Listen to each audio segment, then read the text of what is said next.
ପାଞ୍ଚ ଲକ୍ଷ ଟଙ୍କା ଦରକାର।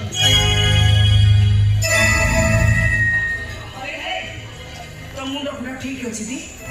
କିରେ 5 ଲକ୍ଷ ଟଙ୍କା ତୁ କଣ କରିବୁ? ଇନ୍ଦ୍ରଧୀଶ ସାମନ୍ତ ସହ ମିଶି ଗୋଟେ ବିଜନେସ୍ ଆରମ୍ଭ କରିବୁ। କିରେ ଏତେ ଟଙ୍କା କୋଉଠୁ ଆଣିବୁ? ମୁଁ ଦେବି।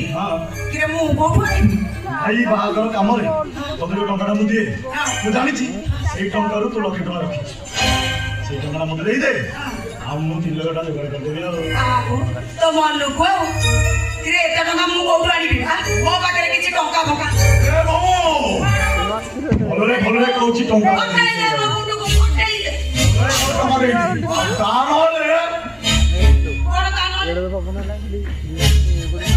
ବିକିବାକୁ ବଇଛୁ ନାଇଁ? ଏଇଠି ଅନେଇ ତୋ ମୁଣ୍ଡ ଫୁଣ୍ଡ ଠିକ ଅଛି? ସେ ଜମି ଖଣ୍ଡକ ବିକି ଦେଲେ ଖାଇବୁ କଣ ରହିବୁ କୋଉଠି? ମୋ ଖାଇବା କଥା ମୁଁ ଚିନ୍ତା କରୁନି, ମୋ ଖାଇବା ମୁଁ ଚିନ୍ତା କରି ସାରିଛି। ଆଉ ବାକି ରହିଛି ତୁ, ତୋ ଖାଇବା କଥା ତୁ ଚିନ୍ତା କର।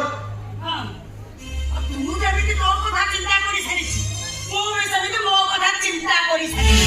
ଟଙ୍କା ଦିଅ ଦେବି। ଭଲରେ ଭଲରେ କହୁଛି ମୁଣ୍ଡଟା ଗରମ। ମୁଣ୍ଡ ଘରେ ପିତା ଚବିଲେ ମୋ ବାପା ନୁହଁ ଭଲରେ କହୁଛି ଟଙ୍କା ଦେଇଦେ। ଆଉ ତା ନହେଲେ ହଇରେ ହେ ତୋ ସାହସ ତ ଭାରି ବଢିଗଲାଣି ଦେଖୁଛି।